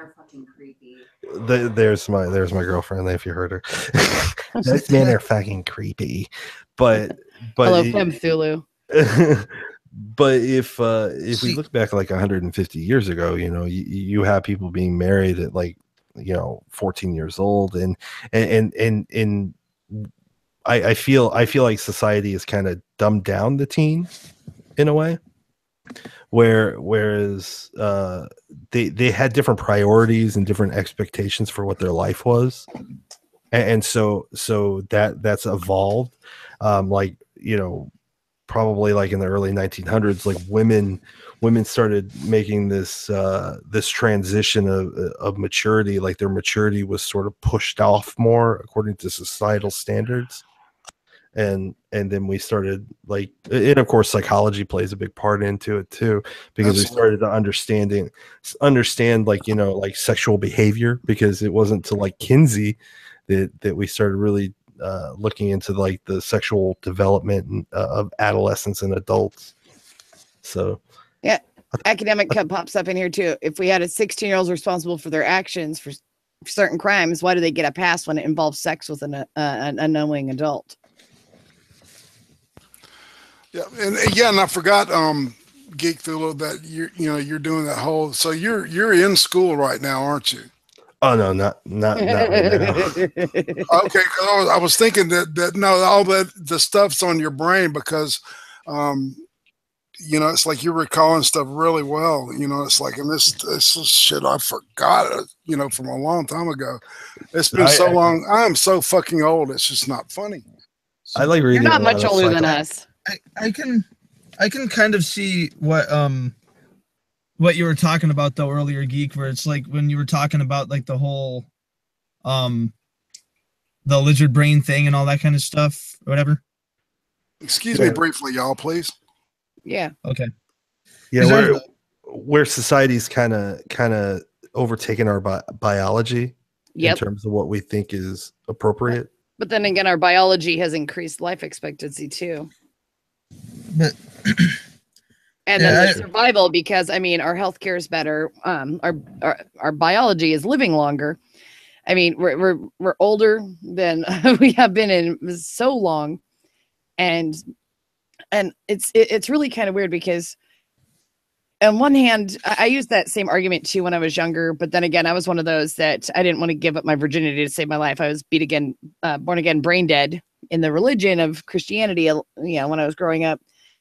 But our biology, we might be living longer, but if our bodies are still maturing emotionally and everything at the same states as they were back in the old days when people were getting married at 14 and 15, why aren't we still allowing them to do this? It's, you know, and I'm going to sound like a creep now too, but I mean, I've got 3 daughters and a son. So I keep looking this over in my head. It's like when my children tell me that, hey, mom, I've had sex. Do I freak out? And do I, you know, I'm like, oh, well, he better not be this much older than you or that much older than you.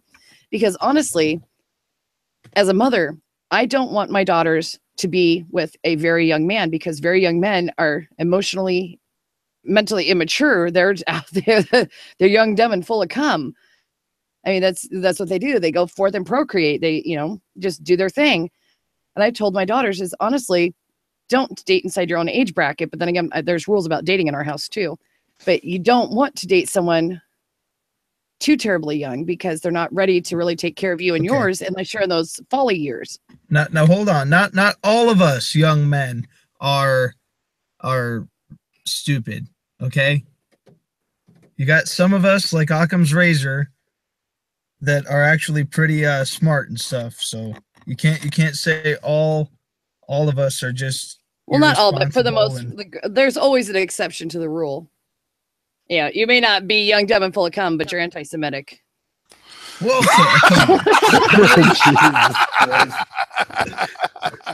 that, ladies and gentlemen, is what we call a callback. That's exactly right. You know what? There's no such thing as me being anti-Semitic. This is all a conspiracy theory. They're trying to bring me down. They're trying to bring me down like they were trying to bring down PewDiePie a few months ago with all that stuff. It's the Zionist agenda that's trying to prove that I'm indeed a racist. Oh my God. Sorry, I just read Jordan's comment over here on the side, old, cold, and full of mold.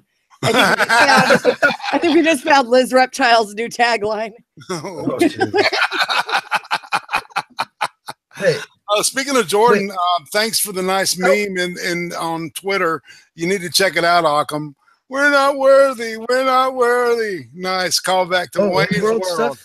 Yeah, it's Wayne's World. Party time. Excellent. Love Wayne's World. That's like one of my favorite. It's a great movie. Comedy films. That's right. If she were president, she'd be Abraham Lincoln.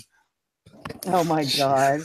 I just wish I was born like 10 years earlier or something like that or more, so that way like I could have like actually like been alive when that came out, so that way I could be seeing it in theaters or something. I don't know. Yeah, man. I remember seeing Michael Myers on and Dana Carvey, you know, every week on Saturday Night Live, man. Me and my wife would be up to cracking the fuck up, man. That was so funny. Oh my I think it would have been cool to be like a teen during the 90s or something. It wasn't bad. Yeah, it was all right. It's you know, it's always hindsight 50-50, as they say. You know what I'm saying? Lost our Kurt Cobain. This decade's not all that bad though. Like, I mean, if you count out some of the crazy political stuff from this decade and everything, like this decade actually hasn't been that bad. That's what your generation is missing. Cool. Is like a Kurt Cobain. Is like, man, because the music. They got Tariq Nasheed. They're good. Oh my God, the music now is the worst fucking shit I have ever heard. Oh my God, except my parents said the same shit. I do like Poppy. Okay. My daughters love Poppy too. It's all I could do not to block the Wi-Fi to prevent them from watching it. Microphone is a catchy song, and it's got a bridge and it's got 2 breaks in it. It's got 4 change ups. Just for that alone, it's worth listening to. It reminds me of like a really short Rush song from the 70s, man. They have those short Rush songs. You know what I'm saying? You know, Rush would they would have like those 2-minute sections where it would change it up and stuff. But it's like Poppy is like a 3-minute song with all that shit stuck in it, man. It's funny. It's good stuff though. I mean, I like that guitar on that. The worst song is Pop Music. She should have just done a cover of the old pop music, pop music. Remember that song? Oh yeah, yeah. So you're old enough to remember the 80s and stuff. Yeah, I was born in '77, and So I was born in the good old year of 1998. Yeah, you love bragging that shit too, don't you, buddy? you could literally be my son. Yeah, my grandson. Think about that shit. Technically, I'll adopt you like I adopted Bomber. You and Brown Bomber can be my my stepsons. whenever I hear Brown Bomber, I think of it just a giant turd dropping in the toilet. You know? I swear that's what comes in my head, man. You know, I think literally. Alcom and I were talking about that when I was a kid, and we'd hear like, you know, reports. Yeah, guerrilla warfare in Vietnam, you know, and I pictured all these guerrillas like with machine guns and shit killing each other and stuff, man. And then not long, that movie Planet of the Apes came out, and of course that confirmed exactly what I was thinking. I knew that guerrilla warfare was monkeys, man. You know, I was a strange child. What is Yorori doing in the chat? He needs to stop. I need to make me a wrench, okay? I need to be a wrench right now. Why do you need to be a wrench? I think I want to make Yorori a wrench. How about that? No, whoa! Do not. You do not want to make that mistake. You do not want to hand like a 14-year-old master troll. You know, yeah, wrench. that's like, yeah, that'd be like giving him a gun. Jedi Council made fucking Anakin Skywalker a Jedi Knight. We can give you Rory exactly. That was some weak shit, wasn't it, man? that Hayden Christensen stuff was god awful. I mean, that was the worst shit. I don't know what, you know, I guess at that point, Lucas just said, fuck it, I'm going to make a shitload of money. You know, fuck the story. I wrote the best story I could write in those really first two movies. Well, he didn't have as much control over the original trilogy, especially Empire Strikes Back, which is arguably the best Star Wars movie because that was Irving Kershner, and he basically told George Lucas, "Go fuck yourself." Well, yeah, because Lucas cannot write dialogue, man. You know, well, yeah. he can write action and space battle scenes and shit, but he cannot write dialogue. I mean, goddamn, I've seen children write better shit. He's a good concepts guy, but he's just like, he's not good at like the human relation part of it or understanding how characters can interact or creating like an iconic moment. Because if you look in Empire Strikes Back, when Han gets lowered into the carbonite, Leia says, "I love you." The line he's supposed to read is "I love you too." No, instead, he pimps it out by saying, "I know." And Irwin Kershner, like fucking Harrison Ford was like that line just doesn't feel right. And apparently Carrie Fisher and Harrison Ford got to do a lot of rewriting of stuff. Right. You know, she was a script doctor. Oh yeah. So I'm sorry I interrupted. Keep going. But yeah, like that's like one of the most iconic scenes in Star Wars history. Man, that whole movie is full of iconic. See, if you think about it, you know, it's like, you know, of course the whole "I'm your father" thing, the carbonite scene, the whole the first Jabba scene, you know, with Boba Fett and shit. You know, there's so much iconic in that one movie. Yeah. You know, literally they could throw all the other movies out, and that movie would still hold the entire concept up, I think. Empire Strikes Back is like by far like the best movie. The only good part, just like in Revenge of the Sith episode 3, the only good part in Return of the Jedi was, of course, when Vader and Luke showdown, just like where Obi-Wan and Anakin showdown. And that was the coolest part of the movie because we get to see two people that are evenly matched fight each other. It was great. Yeah, I like the AT-ST. I like some of the tech and that shit. But like the actual fight scene to me in episode 6 had way more passion than episode 3. You know, there's more pathos put in it. I'm super stoked about The Last Jedi. The more and more I keep reading about it, I'm like, I think this movie is going to be really fucking good. I hope it is. Do you think they were trolling, like when they were first kind of broadcasting that it was you know, there was some kind of telegraph that maybe the movie wasn't as good as they were thinking, and then they shut up, and all of a sudden there's this new rumor that it's fucking killer, you know. Well, what do you believe? I think the movie is going to be pretty good. I think I have the idea of what the story is going to be. I think that Kylo Ren's always been a good guy the whole time. He's trying to fulfill Anakin and Darth Vader's role of bringing balance to the Force, and he learned from Luke what he could learn, and that he knew he needed to turn to the dark side and learn about the dark side in order to actually be a balanced Jedi, in order to destroy the dark side and bring balance, and bring balance to the Force. So that ultimately his goal is to bring balance to the Force, like a chaotic neutral kind of thing. Well, he's sort of a chaotic good character, but he's forcing himself in this chaotic neutral type role, right? But it's not working for him, because like when we see the dialogue between him and Han, but that makes a lot of sense if taking that the most recent movie that just came out, his behavior makes a lot more sense if you look at it that way. That makes a lot of sense, dude. And I think that dialogue that we saw between Kylo and Han was more Han knew he was going to die.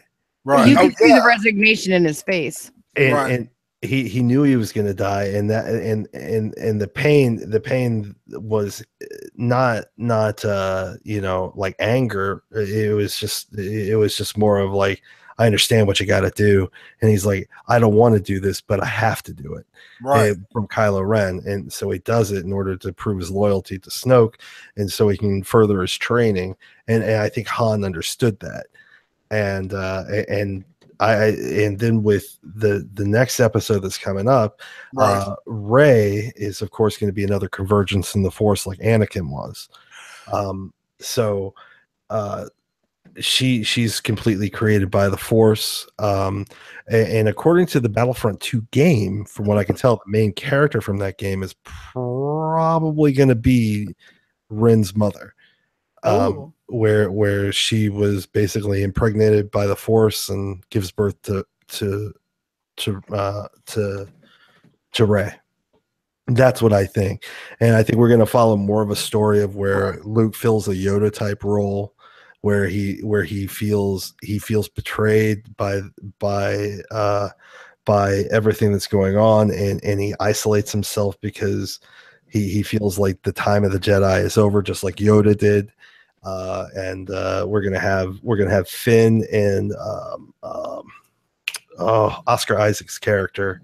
I can't remember his name, but they're going to be sort of like the Han Solo, Leia kind of combo. Poe Dameron, yeah, their Cloud City thing. Benicio del Toro's character is supposed to be sort of a roguish type character, which is going to be our Lando Calrissian. I think they're going to go with like sort of like a poetic type feel that's reflective from each movie. Like they're going in like a succession to where, A New Hope was a lot like The Force Awakens. Empire Strikes Back is going to be like The Last Jedi. Return of the Jedi is going to be like Episode 9. But I think they're gonna follow that same flow and give it more like a poetic feel, and pay homage right. to the original trilogy. Right. That's what I think. That's what the whole plan was from the beginning. And I think I remember reading somewhere where Abrams said something to that exact, almost the exact wording what you just used. Because it makes sense, doesn't it? And have you seen that one gift to where it looks like that there's like some kind of like growth coming out of Rey's head? I don't know if there was just a light. It was like horns almost. It was like the beginning of horns starting to protrude through her, from her, I guess, from her skull, but not breaking through the skin yet. And it was just, yeah, it was kind of, I don't know. It could have been a troll. I know there was a scene where there were like a bunch of rocks and shit that she was levitating around her. Right, exactly. Yeah, that was part of it too. Yeah. But yeah, I think Kylo is gonna try to bring. He's gonna try to bring Rey over to his side and explain to her why he's doing what he's doing, and to join him in order to take out the Emperor, or Snoke. Right. Sort of like Vader did to Luke in Episode 5, so they can bring balance to the Force, because he knows that Rey is the chosen one. He knows that, but he was trying to fulfill her role, and he understands that he can't. Hello. Hello. What? Can you not hear us, Irate? I can't hear Geek. You can't hear me? I can hear you. I can hear you now. Yeah, you were okay. roboting a little bit, and then went out okay. for just a brief moment. But yeah, I think we're gonna see where the relationship of Kylo and Rey is very it's an analogy. It's homage to Vader and Luke. And then Snoke is basically an equivalent to the Emperor from the original trilogy. Yeah. and we're basically going to kind of see the same story, but we're probably going to see more of a finality to the end, because now we've got another 10 years of Star Wars movies that are going to happen, and we have an announcement of a whole new trilogy that's going to be hitting us too, Right. by the director of this next movie. That's going to be interesting to see what he does with this stuff. Sorry, I nerded out. Like, well, I'll talk about Star Wars. Dude, I'll talk about Star Wars all day long. I wanted to ask you what you thought of Blade Runner. I haven't seen that yet either. We had talked about Thor before we went broadcasting. Tell me about that. What you thought about Blade Runner? Oh, I liked it. I thought it was a pretty solid movie. Like it didn't. I thought I was not gonna like it. Mm-hmm. But it really felt like. Are you a fan of the first movie? Oh yeah, okay. I love that first movie. Yeah. It's like Philip K. Dick, based off of like Why Do Androids Dream of Electric Sheep, and yeah, I'm a huge cyberpunk type fan, and dude, me too, man. William Gibson and shit. Yeah, William Gibson, Neuromancer, best fucking sci-fi novel ever made, ever written, man. God damn, this is weird. Well, I'm not going to say it. Well, I love to be honest, if I was gay. Holy shit, that's funny. What were you going to say, Akam? I'm sorry, man. If we're venturing into the realm of all this sci-fi stuff, I'd have to say that Red Dwarf is definitely. Who the fuck's over here knows anything about Red Dwarf besides me? That was a callback to me being a complete party crasher. I've literally seen every episode of Red Dwarf, and I'm telling you, it's like I'm a bigger fan than Red. Did you meet Craig Charles, and did Danny John Jules fuck your friend in a hotel? No, I don't think so. No, well, I don't need to know that I'm still a bigger fan. Hey, did you find Craig Charles passed out in a pool? No, you didn't. No. Okay. Who has more subscribers? Me. So yeah, who has content? Me. I had like 30 videos. I swear I had 30 videos, and then I went and privatized them all just so that way that's how dedicated. I pissed him off so bad. Like, you girls take this shit outside, man. He ordered 66 to his fucking channel. Or 88 in it. I'm just taking it into a different direction. I'm taking my channel in a new direction. That's right. 1488. I'm so dedicated. It's called Occam 1488. It's called Gas the Juice.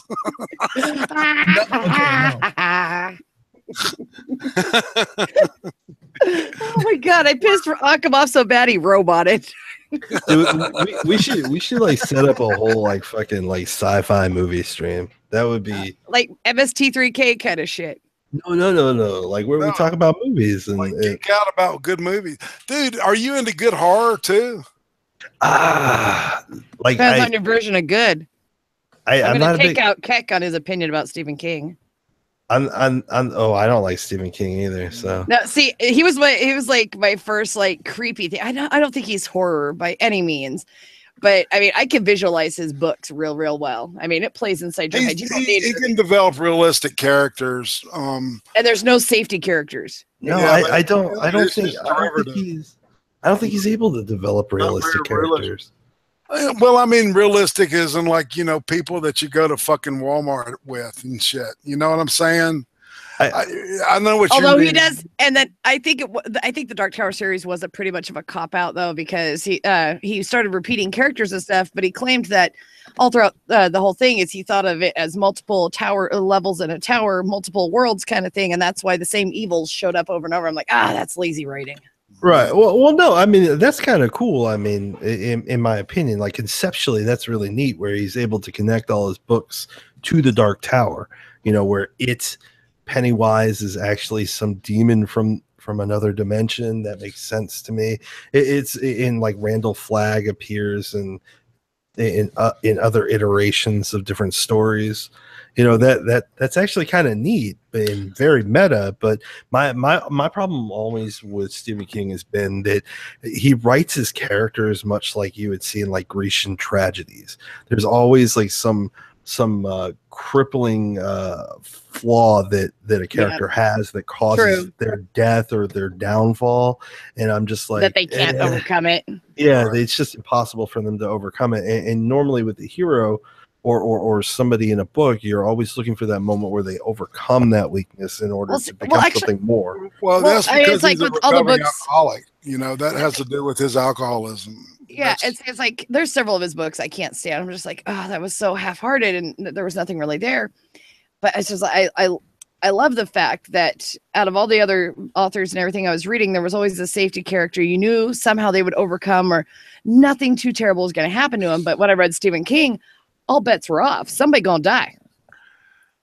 Did any of y'all catch when he was on poll on 4chan and he was doing like some kind of political AMA kind of thing, and he was like just ripping into the conservatives, man. It was fucking autistic cancer. It was the weirdest shit, and I mean he was just going crazy. I missed that. See, I don't do poll or 4chan or Reddit or anything. Yeah, I have to go there at least once a day. But anyway, yeah, I used to love Stephen King, and it was like, I don't know which book it was, but it was the last book that he came out. It was either Christine. It was probably Christine was the last book I read, and I was like, okay, man, I'm kind of done with this stuff. And then I was really getting strong into William Gibson. That's when Neuromancer dropped. Was right about that time. See, I picked up. I was in school suspension, and you could either read a book they had there, or do your homework. And because I hadn't had homework for that day, I went over, and the gunslinger, the Dark Tower was sitting on the shelf, and I started reading it. And my dad was a big Stephen King reader, you know. Yeah. And I'd read, all kinds of other books, and I'd watched the movie It when I was in middle school, and got completely creeped out and freaked out because my friend lived near a chicken factory that had the same kind of tunnels and stuff. So I got properly freaked out by it. And then several years go by, and I find the Dark Tower. And I'm just like, I wanted to read more. And it drove me crazy for years that there wasn't anything more, because that the Dark Tower, the original book, it really fucked with you with what happened with him going through time almost, where he fell asleep at a campfire, and then he wakes up and the Man in Black is a skeleton, yet the Man in Black still continues to exist. And just, it really like tripped me up, other than, more than anything else I'd read. I was also reading a book called Forerunner for Ray at the time too. So I was just like, I was into all kinds of like weird, trippy shit, and that got me. And I had to wait over a decade, like almost 15 years, before another one came out. Yeah, but I'm not like dissing his fans or anything. I just the reason I brought up horror films is because there's so much really good stuff that's not coming out of the United States right now. It's especially France is just kicking out some really crazy shit. Um, you know, kind of like the crazy shit that Japan was cranking out about 10, 15, 20 years ago. I don't know. I would love to do something with horror, you know, looking at horror films like that and any sci-fi. Did you see the Valerian? City of a Thousand Planets? Yeah. Yeah. What'd you think about it? I had the same feeling about it that I did with The Fifth Element. You know, it's just sort of like it's a flashy movie. Optical pandering. Yeah, it's just like, to me, the story wasn't wholly together for me. I don't know. It's when I saw who the director was, I was just like, oh, this probably isn't going to be a movie I'm going to enjoy. Did you see Ad Vitam, The Immortal? It's based on The Immortals Fateh by Bilal, French. It was from Metal Huron, heavy metal, the French version of heavy metal. No, I don't really watch a whole lot of horror anymore, because like this is sci-fi. Okay. Heavy Metal magazine. Oh, yeah, I remember Heavy Metal magazine. Yeah. That's Metal Huron in French. That's where it came from, was that magazine. And this is a movie called Ad Vitam. It's fascinating. It's really good stuff. But see, I love French sci-fi, so I'm gonna love, you know, French horror too, of course. Yeah, I've always run into this thing. I don't really like horror now. I like classic horror type movies, and I like the old 80s type slasher films. Like those are interesting and fun to me. And I like the classic, like, you know, psychological type horror films. But like now everything has turned into Saw or Hostel. And like, and I'm just like, there's nothing interesting. There's no gravitas to it. There's no, you know, like, where is this fear that they take from inside us and put it on this film and make us examine, like, what makes us scared of something. Right. Now it's just more about the gore and it's just, to me, that's boring. And like all I really want to do now is just like, all right, let's just go see the death scenes in Saw, and that's all I care about. Right. Like I'll read a synopsis of the story. The torture porn aspect of it. Yeah, it's just like I want something that's interesting, where you kind of question, like, you know, your own fear and what makes you scared. Right. As opposed to which is perfect, which is exactly what Lovecraft does. You know, with that whole vast, the great nothingness and shit, and the idea that, you know, that you can be, you know, there's these beings out there that look at us like the way that we look at fleas and shit, you know. Yeah. And that idea that it's just like we're irrelevant. And the horror of that, you know, that certainty, that's pretty cool. Yeah, the insignificance that you have to the universe as a whole. Like it's just like that really, like, makes you feel like you think your everyday life is special, but then when you look at the perspective of how you're juxtaposed into the world, into this mythological world, you're like, wow, I am powerless and weak and nothing. And then you start to feel that powerlessness when you're reading through, and this fear develops in you. Yeah, that uneasiness, man, that's like, holy shit. You know, you realize that madness becomes a viable option to live in this, like, this pointless fucking life, you know. I mean, if you know, you think about it, does that make any sense? Oh no, that makes complete sense. You know, it's that. Now that we've acknowledged the pointlessness of life, I think that's a good note to end the stream on. How about that? Always end on an upper. I mean, life isn't entirely pointless. I mean, there is Occam's razor. And that just ends with Jews getting gassed in an oven. I'm telling you. Okay, wow. Okay. 1480. Did you guys check out the breaking news link that I posted? I did, you faggot. Wait. Red, you don't know what you're talking about. You're delusional. It's really important breaking